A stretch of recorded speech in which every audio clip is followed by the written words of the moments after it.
Alright, fun time's over. Time to get serious now.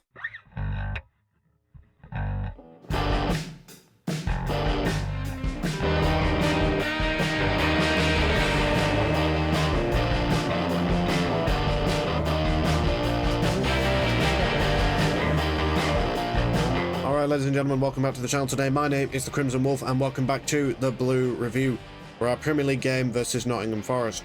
Honestly, I'm just going to go straight into this because I am just mentally and physically exhausted from this game. It's just been one giant freaking calamity. I'm just going to get straight on into it. If you're new to the channel around here, allow me to give you a quick overview of the Blue Review. Basically, I go through 8 points from the game, Lampard's famous 8 as I like to call it, and give them a card based on good, mid or bad performances, those being red, yellow and blue respectively. And there is quite the collection of cards to give out for this game. Without further ado, as I said, going to dive straight into this with the first red card. And what the fuck was the referee today? Now, I'm going to cover the slightly less egregious incident from this game, which is that James Ward-Prowse was not given a straight red card for a blatant, obvious, intentional handball, which also contributes as a denial of a goal scoring opportunity. Why was that not given as a red card? Now, largely, I'm relatively unaffected by this because he did get a second yellow for it, which did send him off, which impacted this game, which is fair enough. And the only difference between getting a straight red and a second yellow is that he misses 2 less games, which doesn't really affect us. But he should have been given a red card. I don't understand how he hasn't been given a red card. That's just stupidity. It's largely unaffected stupidity on our part, but it is stupidity. The other thing, and this one is much more egregious, why the fuck was Marc Cucurella given a yellow card? Marc Cucurella now misses the Anfield game because this is his 5th yellow card before 19 games of the season. Why was he given a yellow card? I don't understand. The guy gets fouled on the touchline in the most cynical way possible, by the way, just basically kicked in the leg, goes flying, takes out Enzo Maresca, which then creates a complete chaos between the players of both teams as well as members of the bench. And somehow in all of that, despite the fact Cucurella has been the one that's been fouled and has largely only participated in something that everybody has participated in, he is the one that gets booked. Why is it him that's been booked? Why is the player that coincidentally has to go to Anfield in 2 weeks' time but cannot be booked today because if he does, he misses that game? Why is he the one that's been booked? Why is it that him, the player that would get suspended for that game, has been booked? That is bullshit. Absolute bullshit. It's just, it's so dumb, man. It's so dumb that out of everybody he books the one player, no, okay, not the one player, but one of the only players that would miss the next game from a booking. Can we genuinely, this is a genuine conversation that needs to be had, by the way, can we genuinely get rid of every single one of these idiotic referees and bring in a new fleet? Because they're all stupid. They're all genuinely horrific. Some of them are worse than others. I hate Taylor with every ounce of my being. He is a prick. And Michael Oliver, I don't think he's genuinely a dick. I think he's just incompetent, but that's still 0.0. He is just, they can't do their jobs. They cannot do their jobs. If you can't do your jobs, you don't deserve to have them. Get them all gone. They're all idiots. I don't understand how the FA can justify keeping these fools in charge of their jobs. They're utter clowns. Utter clowns. It's insane. And I absolutely despise them for it. If they look like fools for employing these guys and they're not doing well, then look like fools. Don't employ them if they're bad referees. If you look like fools as it is because you employed them and they're shit referees, and then look like bigger fools for letting them keep their jobs. I don't relish anybody losing their job, by the way. I don't, under any circumstances. But if you're not doing your job correctly, you do not deserve to keep it. That is something that people need to understand. I don't relish anyone losing their job, but if you're not doing it correctly, you shouldn't have that job. These idiots need to either up their fucking standards or get the hell out of my league, because this is not the quality that is demanded by the best league on the planet. These idiots need to realize that. And I'm not just talking about the referees, I'm talking about the PGMOL and the FA. They need to fix this, because this is becoming a joke now. The second and final red card, and I acknowledge that this is incredibly extreme. I don't care. I'm pissed. The red card goes to Enzo Maresca. I'm going to say this, and I might regret it at a later date, but I don't care right now. Enzo Maresca cost us this game for 2 incidents compiled with 1 reason. His substitutions were criminal. Absolutely criminal. Why? When we need a winning goal, are we waiting until the 80th minute to bring on Nkunku and João Felix? I was screaming throughout that entire second half to bring those 2 on. And I even said in the preview, I thought João Felix possibly deserved a start because he has the skill set to break down a low block. But I didn't suggest he was going to start because I didn't think he would. He didn't, obviously, but he damn sure should have been brought on before 80 minutes. That's insane. João Felix's skill set is close quarters control, dribbling, and being able to pick a pass. Through a low block, that's what you need. That is exactly what you need. And bringing on Christopher Nkunku, whose close quarters control, as well as finishing in the box, are better than arguably anybody in the team, is something we also needed, and yet we're waiting until 80 minutes to bring either of them on. And they were the first substitutions of the game, by the way. It wasn't like we decided to make other substitutions before them. No, they were the first ones of the game. 80 minutes in and we're making our first substitution of the game. 1-1. What is that? That's insane. I think he also probably should have brought off Jadon Sancho. I'm not as annoyed about that because I think he was trying to give Sancho a chance to go up against Ole Aina. And Sancho was very 50-50 versus Aina as well. Aina is not someone that can be outskilled. He's a very, very good one-on-one defender. You can't do that with him. What you need to do with him is outpace him. Sancho is not quick. So at some point in that second half, possibly even at half time, he should have put on either Mudryk or Neto. Let them run at him and let them burn him for pace so he can do absolutely nothing to him. And then the other bit of complete stupidity from Maresca is that while yes, Cucurella did not deserve his yellow card, why was he on the pitch so long? I said this in my frickin' preview, that Cucurella and Wes Fofana, by the way, needed to be hooked at some point in the second half because they were facing down suspensions for the Anfield game. Not only did Maresca not do that, he didn't hook either of them, and then they both got yellow cards. Both of them. The 2 players that were under threat of suspension and missing one of the most important games of the season for us, going away to Anfield, they were at threat of suspension and they stayed on the pitch for the entire game. I would have been relatively lenient with this if they got booked in the first half for something stupid or for just a genuine reason, because then it's their fault, not Maresca's. But the fact that they both played the entire 90 and then didn't come off in the second half before they got yellow cards is insane. Now, I've already been over Cucurella. He shouldn't have been booked in the first place, but he shouldn't have really been on the pitch to get booked. Wes Fofana is even worse, though. Now, I haven't included either of them in this list. I haven't given either of them a card, but I do want to talk about Wes a little bit. The only reason I am not grilling Wes for getting that yellow card is because of who he tackled to get it. And the player he tackled was Anthony Elanga. Now, I said in this preview, I thought that Cucurella would be under threat of getting a yellow card because he would have to bring down Anthony Elanga because of how bloody quick he is. And basically, that's what happened to Wes instead. Now, that is the only reason I'm not grilling Wes for getting that yellow card, because there was only about, I think, 3 of them stopping him from getting through. I think it was him, Tosin, and I think it was Gusto. I could be wrong. He knows that if Elanga gets past any of them, he's one-on-one with Sanchez, and it's a 50-50 whether he scores. He wasn't going to take that chance, so he brought him down. Any other player than Elanga, Wes gets bare minimum a yellow card. He might even get a red on the back of that. Because it's Elanga and because of how dangerous he is, because how quick he is, I'm going to let him go. He should not have been on the pitch in the first place, though.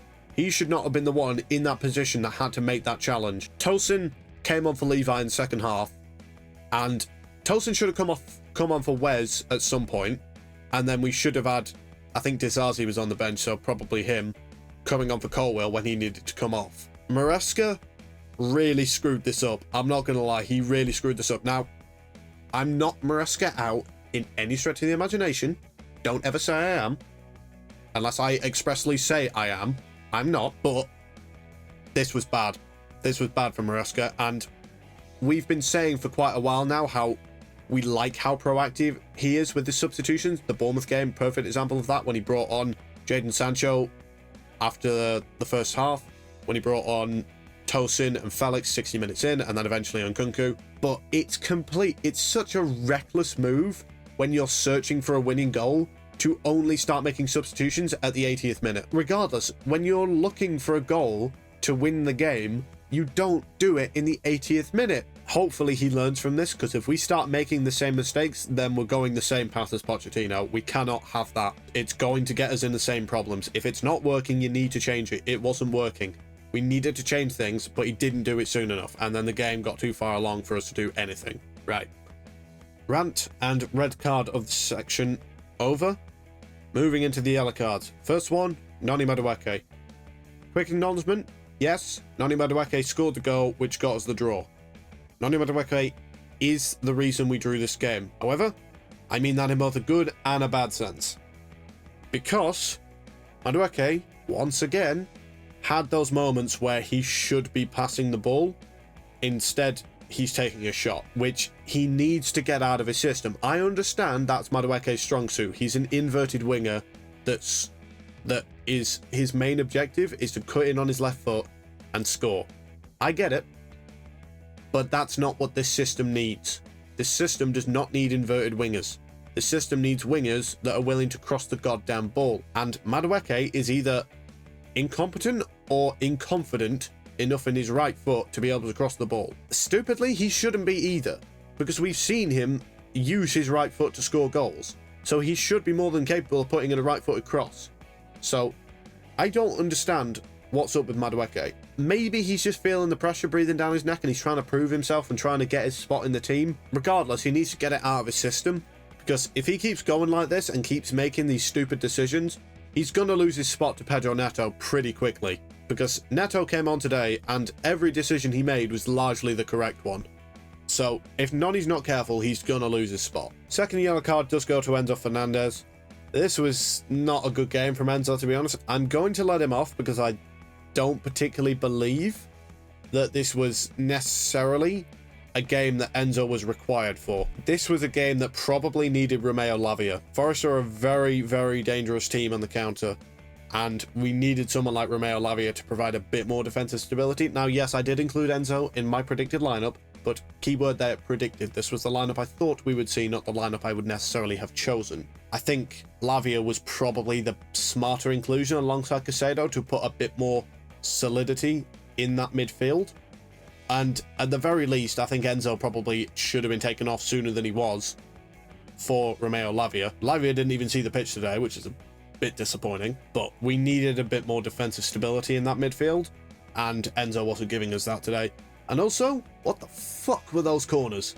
He couldn't even clear the first man. I accept if you do that once, because maybe you just miss-hit it or this, that, and the other. But to do it twice, the literal exact same corner twice, and neither time it clears the first man, what the fuck is that? I think it is just a bad day at the office, and I've said this before, say it again, Enzo is better in certain situations and not as effective in others. I think this was one of those where he's not as effective. I think when we go to Anfield, he'll probably have a much better game. Third and final card, I mentioned him earlier, it's going to Jadon Sancho. Sancho was not doing as well he probably could have been against Aina. I said in the preview, Sancho needed to be at his best against Aina, because Aina is a really, really good one-on-one defender. And yes, he got the better of him sometimes. That's why it's not a red. But he was getting beaten sometimes, which is why it's not a blue. He shouldn't have been on the pitch for as long as he was in the second half. Again, that's more Maresca's fault than his. But he wasn't doing as well against Aina. Aina, as I said, really good one-on-one defender. I did think he had a solid game, but he was contributing a decent bit to our attacking threat. No denial about that. Flowers for that. He does need to work on his one-on-one play. A little bit less of the negativity now. We can move into the blue cards, and the first is for the man that is Cole Palmer. Another assist for Cole today. Always love to see that. Really good performance from Cole today. He was good today, Cole. He always is. I think he was a bit quiet in the first half, and be honest, I think there was a few misplaced passes a little bit here and there. Second half, he was good, making some good plays, some good passes, and there was some really good long balls in there as well. So, good performance from Cole. Nothing spectacular as we've come to expect from the guy, but I thought it was pretty good today. Second blue card, and there is one other blue card after this, if you've been doing your math. I tussle between the two of them, which to give the man of the match award to, or the Chelsea man of the match award to, because the man of the match for this game goes to their freaking goalkeeper. What the f*** was Matt Sells on? The man just suddenly turned into Prime Buffon. I was struggling to decide who deserved man of the match for this, and the runner-up on that is, ironically, our goalkeeper, and it is Rob Sanchez. I said in my preview, Sanchez needed to step it up if he wanted to make himself untouchable as that number one, and he did that today. Fair enough to the man. The goal we concede isn't his fault by any stretch of the imagination. I think that is on Malo Gusto. I haven't put Gusto in here. I very strongly considered it, but I wanted to talk more about Sancho than I did about him. He's at fault for that goal royally. Sanchez is not at fault for that goal. The saves he produced at the end of that game were world class. Absolute world class saves. Jesus Christ. We would have lost this game without Rob Sanchez. So, hats off to the man. I said he needed to step up. He stepped up and saved our asses in this match. No big mistakes, no errors with his feet. He did what he was supposed to, and he saved our asses. Hats off to Rob Sanchez. He did a really good job. But he was not alone in that defensive display today. So the final blue card and my man of the match on the Chelsea side of this game goes to, as I keep saying, bare minimum, top 5 centre-back in the league, Levi Colwill. Levi was spectacular today. Absolute, just warrior performance from Levi today. He was throwing himself all over the shop, stopping shots, going in everywhere. That absolutely phenomenal block to stop, I can't remember who it was. It might, Chris Wood, I think it was. Correct me if I'm wrong in the comment. He just threw himself in front of that. He was making challenges all over the place. Levi was absolutely spectacular today. Unfortunately, he did come off with a hip injury towards the end of the game, or hip injury is what it believed to be. He's fine. He's fine. Nobody panic. And besides, he's got 2 weeks, and hip injuries don't tend to be incredibly massive. But he's got 2 weeks until the Anfield game, and we're going to need him for that game. Levi did really, really well in this game. He is just becoming the centre-back he was always supposed to be, that just demanding centre-back that is throwing himself in front of challenges and is also linking himself up with the attack quite well. My dad said something back when Levi was playing for the under-21s when we were watching the under-21 Euro final versus Spain, and that's that Levi Colwill has very similar attributes to a young Rio Ferdinand.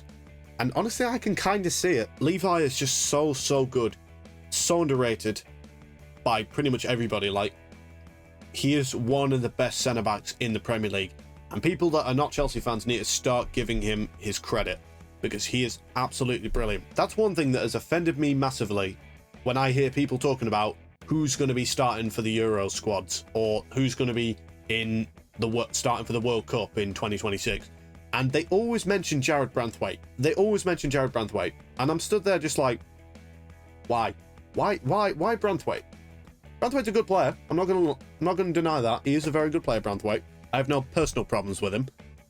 But when you've got a player like Levi Colwill, who is just standing right there and putting in this level of performances, all I can say is Branthwaite doesn't get near that starting spot in comparison to Levi Colwill. He doesn't get near it. He's never getting near the first team unless he gets to a bigger team. And even if he does, he's not getting in ahead of Levi Colwill. That's just a personal tidbit, but people need to start respecting Levi Colwill. He is a fantastic defender. He's more than capable on the ball and off the ball. People need to start giving him some respect. This was a stressful game, man. This was a stressful one. Ay. Just so much that was just complete madness.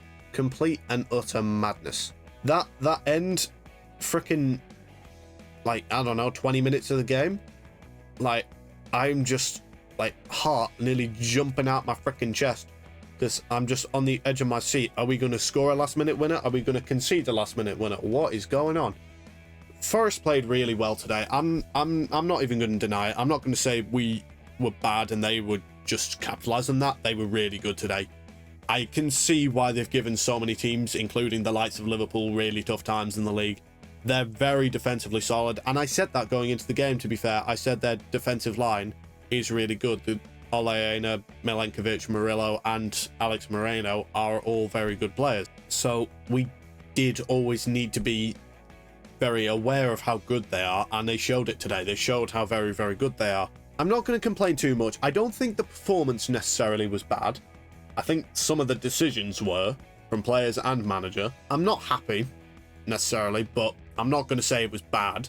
I'm not going to say, like, oh, this is the beginning of the end or anything. Oh, I want Maresca sacked. No, I don't. These are the same guys who turned up to Anfield, notoriously one of the hardest atmospheres and hardest stadiums to play at in the goddamn country, and took 3 points away from Liverpool. They deserve some credit, and it's probably a bit of a testament to us that they showed up here and we managed to stop them from taking 3 points away from us. So, and as I've said before, what the fuck was their goalkeeper on? What was Matt Sells doing, man? He bailed them out almost single-handedly towards the end. Like, when João Felix rose up to put that header in, I thought it was in. He missed.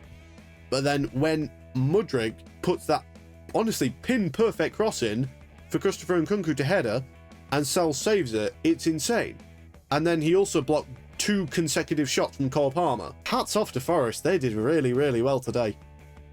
So, I'm not going to say it's a bad performance from us, but we can do better. And hopefully, heading to Anfield next, we will do better. With that being said, I'm going to wrap this episode of the Blue Review up here, aka Blue Review Rant Edition.